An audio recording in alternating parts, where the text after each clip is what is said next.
দর্শক সবাইকে আবারও স্বাগত জানাচ্ছি এসিটিভি ডিজিটালে। আপনারা জানেন যে ইসকন নিষিদ্ধের দাবিতে এবং চট্টগ্রামে আইনজীবী হত্যার প্রতিবাদে ও বিচার দাবিতে হেফাজতে ইসলামে বিক্ষোভ কর্মসূচি চলমান রয়েছে বাইতুল মুকাররমের উত্তর গেটে। এই মুহূর্তে বাইতুল মুকাররম এলাকার সামনে থেকে আপনাদেরকে সরাসরি দেখাচ্ছি। আপনারা যে যেখান থেকে আমাদের এই লাইভটি দেখছেন অবশ্যই কমেন্টে আপনার লোকেশন এবং মতামত জানিয়ে দিন। দর্শক, সমাবেশকে ঘিরে যাতে কোনো ধরনের অপ্রীতিকর পরিস্থিতি সৃষ্টি না হয় সেজন্য বাইতুল মুকাররম এলাকায় পুলিশের পক্ষ থেকে সার্বিক নিরাপত্তা ব্যবস্থা জোরদার করা হয়েছে। এখানে একটি প্রিজন ভ্যান প্রস্তুত করে রাখা হয়েছে এবং যাতে এই সমাবেশকে কেন্দ্র করে কোনো ধরনের বিশৃঙ্খলা এবং কোনো ধরনের সহিংস ঘটনা যাতে না ঘটে সেজন্য পুলিশের পক্ষ থেকে সার্বিক পুলিশের পক্ষ থেকে যে নিরাপত্তা ব্যবস্থা সেই নিরাপত্তা ব্যবস্থা আপনাদেরকে দেখাচ্ছি। এখানে একটি পুলিশের প্রিজন ভ্যান প্রস্তুত রাখা হয়েছে, অর্থাৎ সমাবেশকে কেন্দ্র করে যাতে কোনো ধরনের অপ্রীতিকর ঘটনা না ঘটে সেজন্য এই নিরাপত্তা ব্যবস্থার জন্যই পুলিশের পক্ষ থেকে এমন প্রস্তুত রাখা হয়েছে। আমরা আপনাদেরকে দেখাচ্ছি যে পুলিশের প্রিজন ভ্যানটি বাইতুল মুকাররমের ঠিক উত্তর গেটের সামনেই রাখা হয়েছে। রয়েছে পুলিশের স্পেশাল ঢাকা মেট্রোপলিটন পুলিশের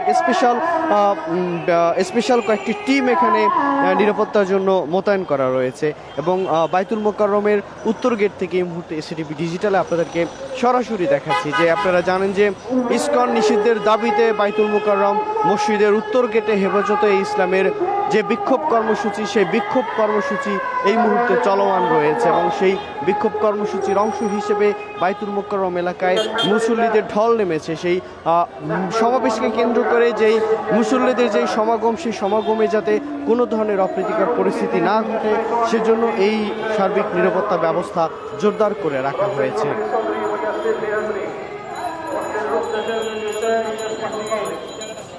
দর্শক, আমরা এখানে মুসল্লিদের সঙ্গে আজকে আপনাদের কি নিয়ে সমাবেশ? আজকের আমাদের মামুনুল হক সাহেব যে তার মূল উদ্দেশ্য এবং লক্ষ্য এটাই যে শাপলা চত্বরে নৃশংসভাবে এই স্বৈরাচার ফেসিলের এই হাসিনা আমাদের লক্ষ লক্ষ ভাইদেরকে এবং কি নির্মমভাবে তাদেরকে হত্যা করেছে এবং আরও আমাদের অনেক আমির সাহেব তাদের এরকমভাবে নির্মমভাবে অনেকভাবে হত্যা করছে। তাই আমরা আগামী প্রথমে বলতে চাই এটাই যে আগামী কমিটিতে মামুনুল হক সাহেবের নেতৃত্বে সামনে ইনশাল্লাহ আমরা দেশের একটা শান্তি এবং ধর্মীয় প্রতিষ্ঠা আমরা লক্ষ্য করি ইনশাল্লাহ, এটাই মানুষের প্রত্যাশা। আমরা এখানে আরেকজন মুসল্লির সঙ্গে কথা বলার চেষ্টা করব। এখানে অনেক মুরব্বী কেরাম আছেন, আমি ছোট মানুষ বেশি কথা বলতে চাচ্ছি না। এই যে আমরা গণজমাত হয়েছে ইসকনদের বিরুদ্ধে, যে ইসকন যেভাবে নাকি একজন মুসলমান আইনজীবীকে জবাই করে হত্যা করেছে তার প্রতিবাদে এই আজকের এই সমাবেশ। এবং এই সমাবেশ থেকে আমাদের দাবি থাকবে এই ইসকনকে অবিলম্বে নিষিদ্ধ করতে হবে। আর যদি তত্ত্বাবধায়ক সরকার অন্তর্বর্তীকালীন সরকার যদি নিষিদ্ধ না করে তাহলে এই সরকারের পতনের জন্য আমরা আরেকজন ধর্মপ্রাণ মুসলিম। বিসমিল্লাহির রহমানির রহিম। সমাবেশ হচ্ছে হেফাজতে ইসলাম বাংলাদেশ। আমি আসছি হেফাজতের সমাবেশ, ইসকনকে নিষিদ্ধ করার প্রতিবাদে এই সমাবেশ। আমি দ্ব্যর্থহীন কণ্ঠে বলতে চাই ডক্টর মোহাম্মদ ইউনূসকে, যে ইউনূস তুমি যদি ইসকনকে নিষিদ্ধ না করো তোমাকে বাংলার জনগণ নিষিদ্ধ করবে, তোমাকে নিষিদ্ধ করেই ছাড়বে ইনশাআল্লাহ। আজকে সারা বাংলাদেশে পরিষ্কার হয়ে গেছে ইসকন একটি সন্ত্রাসী সংগঠন, সারা বিশ্বে তাদেরকে অবাঞ্ছিত ঘোষণা করেছে। আমিও চাই আমাদের এই সরকার বাংলাদেশ থেকে ইসকনকে অবাঞ্ছিত ঘোষণা করা হোক। এতে আমরা আজকে হেফাজতে ইসলাম ইসকনকে ঘোষণা করার জন্য আজকের সম্মেলনে ডাক দিয়েছে। আমরা এই মিছিল থেকে প্রতিবাদ জানাচ্ছি, ইসকনকে মূলোৎপাত করে এই দেশে এতে শান্তি শৃঙ্খলা বসার ব্যবস্থা করা হোক। ইসকন ভারতীয়পন্থী, ইসকন হিন্দুত্ব মৌলবাদী, ইসকন পতিত শেখ হাসিনার দোসর। সুতরাং এই দেশে ইসকনের স্থান দেওয়া যাবে না। আমি ইসকনকে নিষিদ্ধ করার জন্য অন্তর্বর্তীকালীন সরকারের প্রধান সরকারকে আহ্বান জানাচ্ছি। আপনারা জানেন যে পৃথিবীর বহু দেশে ইসকন কিন্তু নিষিদ্ধ একটি সংগঠন। বাংলাদেশে আমরা ইসকনকে কিন্তু খুব বেশি দিন দেখিনি, কিন্তু তারা এমনভাবে ক্ষমতা জেগে বসেছে যেটি আসলে খুবই ভয়ঙ্কর একটি রূপ, এবং তারা কোনো কিছু পরোয়া করে না। এটি একটি নতুন বাংলাদেশে কিভাবে প্রকাশ্যে একজন তরুণ আইনজীবীকে নৃশংসভাবে তারা হত্যা শুধু করেনি, তারা গাড়ি পুড়িয়ে দিয়েছে, আদালতকে অবমাননা করেছে এবং তারা হুঙ্কার দিচ্ছে। এবং আজকে আমরা আরেকটি জিনিস লক্ষ্য করছি, ইসকন আবার বলছে এই দায়ভার কিন্তু তাদের না, অথচ আজকে যাকে গ্রেপ্তার করেছিল সে ইসকনের নেতা ছিল। এখন হঠাৎ করে তারা ভোট পাল্টাচ্ছে। আজকে সারা বাংলাদেশে ধর্মপ্রাণ মুসলমানরা, হিন্দুরাও অনেকে বলছে যে ইসকন একটি আত্মঘাতী সংগঠন, একটি জঙ্গি সংগঠন, এটিকে অবিলম্বে নিষিদ্ধ করা হোক, আমরাও এটি চাই। এবং আজকে এখানে হেফাজত ইসলাম যে আহ্বান জানিয়েছে, আপনারা জানেন যে জাতীয় মসজিদে সকল দলের সকল মতের মানুষরা এখানে নামাজ পড়তে আসে, এবং আজকে এই ঘটনার সাথে যারা দাঁড়িয়ে আছে সবাই কিন্তু ঐক্যমত রয়েছে যে ইসকনকে নিষিদ্ধ করতে হবে, এবং যে আইনজীবীকে চট্টগ্রামে নৃশংসভাবে হত্যা করেছে এই হত্যার মূল রহস্য খুঁজে বের করতে হবে।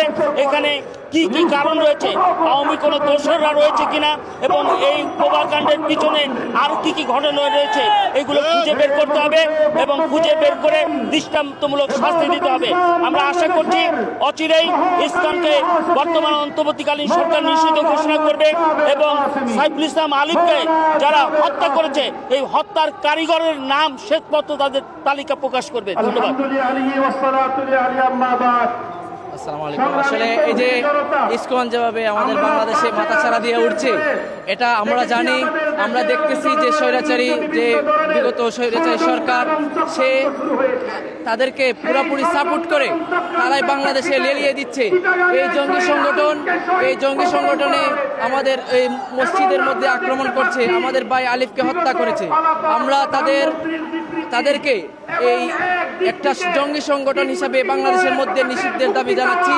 তো আমাদের যে অভ্যন্তরীণ সরকার, তাদের কাছে আমরা দাবি জানাই যে বা যারা ইসলাম ও মুসলমান ও মসজিদ নিয়ে কটাক্ষ করে বা মসজিদকে ভাঙার পায়তারা করে তাদেরকে দৃষ্টান্তমূলক শাস্তি দেওয়া হোক। দর্শক, এই মুহূর্তে আমরা জানছিলাম যে ইসকন নিষিদ্ধের দাবিতে যেই সমাবেশে আগত মুসল্লিদের পক্ষ থেকে আমরা শুনছিলাম, আমরা আর বেশ কয়েকজন মুসল্লির সঙ্গে আমরা কথা বলেছি, তারা ইসকনকে নিষিদ্ধের দাবি জানিয়েছে, এবং যদি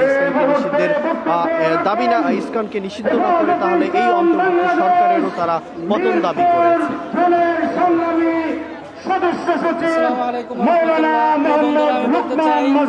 যে দীর্ঘদিন যাবৎ আমাদের যে স্বৈর শাসক আমাদেরকে যেভাবে জালিমের মুখে দিয়েছিল, ঠিক এমনি ভাবেই আমাদের যে মুসলিম ভাইকে শহীদ করেছে, হত্যা করেছে ষড়যন্ত্রের মাধ্যমে। আমরা চাই এই সুষ্ঠু বিচার চাই, এই সুষ্ঠু বিচারের মাধ্যমে আমরা শান্তি শৃঙ্খলা চাই, এবং অন্তর্বর্তী সরকারের কাছে আমরা এটাই আবেদন রাখবো, তিনি যেন সুষ্ঠু বিচার করেন। এই বলে আমি আমার বক্তব্য শেষ করলাম। আসসালামু আলাইকুম। আমরা বারবার ইতিপূর্বে দাবি জানিয়েছিলাম কি ইসকনকে নিষিদ্ধ করার জন্য, কিন্তু সরকার কানে নেয় নাই। 5 আগস্টের পতিত সরকারের পরে আমরা দেখতে পাচ্ছি যে এই সরকার নানাভাবে ফিরে আসার জন্য চেষ্টা করছে। এরই ধারাবাহিকতায় ধর্মীয় আবাসে এই ইসকনকে নিয়ে আসার চেষ্টা করেছে। আমাদের যে দাবিগুলো ছিল যে ইসকনকে অবশ্যই জঙ্গি সংগঠন হিসাবে নিষিদ্ধ করতে হবে, কিন্তু না করার কারণে আমরা দেখেছি আমাদের শহীদ সাইফুল ইসলাম আলিফ ভাইকে অত্যন্ত নির্মমভাবে তারা শহীদ করেছে। আমরা মনে করি অ্যাডভোকেট সাইফুল ইসলাম আলিফ, তিনি রাষ্ট্রীয় যে আইনজীবী ছিলেন, তারা অ্যাডভোকেট সাইফুল ইসলামকে হত্যা করে তারা রাষ্ট্রের সাথে যুদ্ধ ঘোষণা করেছে। তাই আমরা উপদেষ্টা সরকারের কাছে আবেদন জানাবো অতি সত্বর এই ইসকনকে নিষিদ্ধ করতে হবে, এবং পতিত সরকারের যারা দালাল আছে তাদেরকে বাংলার জমিন থেকে অচিরেই নিষিদ্ধ করতে হবে। এই দাবি আমরা উপদেষ্টা সরকারের কাছে জানাবো। দর্শক, সবাইকে স্বাগত জানাচ্ছি এসিটিভি ডিজিটালে। আপনারা এই মুহূর্তে যুক্ত আছেন হেফাজতে ইসলামের ইসকন নিষিদ্ধের দাবিতে যে বিক্ষোভ কর্মসূচি, সেই বিক্ষোভ কর্মসূচি বাইতুল মোকাররম এর উত্তর গেটে এই মুহূর্তে চলমান রয়েছে, এবং বিক্ষোভ কর্মসূচি থেকে ইসকনকে নিষিদ্ধের যে এক দফা দাবি জানিয়েছে, সেই এক দফা দাবি যদি না মানা হয় তাহলে অন্তর্বর্তী সরকারের বিরুদ্ধে তারা আন্দোলনের ঘোষণা দিয়েছে, এবং অন্তর্বর্তী সরকারের কাছে তারা দাবি জানিয়েছে যে যদি ইসকনকে অতি দ্রুত নিষিদ্ধ এবং আইনের বিচারের মুখোমুখি যাতে নিয়ে আসা হয় সেজন্য তারা অন্তর্বর্তী সরকারের প্রধান উপদেষ্টার কাছে দাবি জানিয়েছে। এই মুহূর্তে বাইতুল মোকাররম মসজিদের উত্তর গেট থেকে আপনারা এসিটিভি ডিজিটালের মাধ্যমে সরাসরি দেখছেন।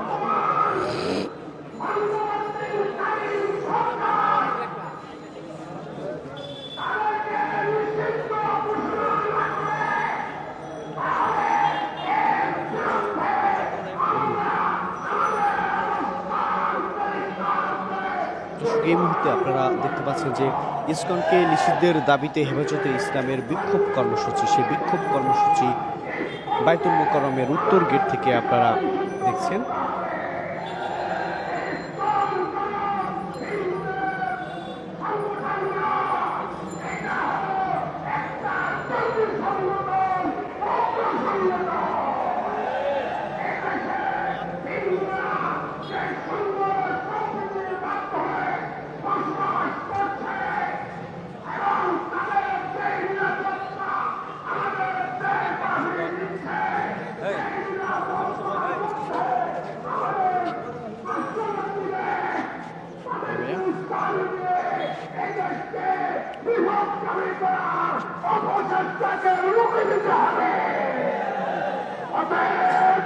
আমাদের এই সকল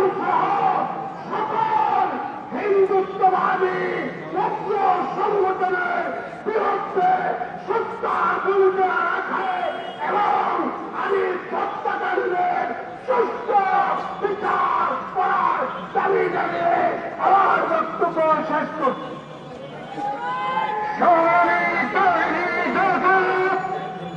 আজকে বিক্ষোভ সমাবেশে এই মুহূর্তে বক্তব্য রাখবেন বাংলাদেশের পার্সিয়ান আলেম, রাজনীতিবিদ, হেফাজতে ইসলাম বাংলাদেশের অন্যতম উপদেষ্টা হযরতুল আল্লাম আব্দুর রবি ইউসুফী। বক্তব্য রাখবেন হযরতুল আল্লাম আব্দুর রবি ইউসুফী। আসসালামু আলাইকুম ওয়া রাহমাতুল্লাহ। সংগ্রামী সভাপতি খতিবে বাংলা মাওলানা আল হামিদ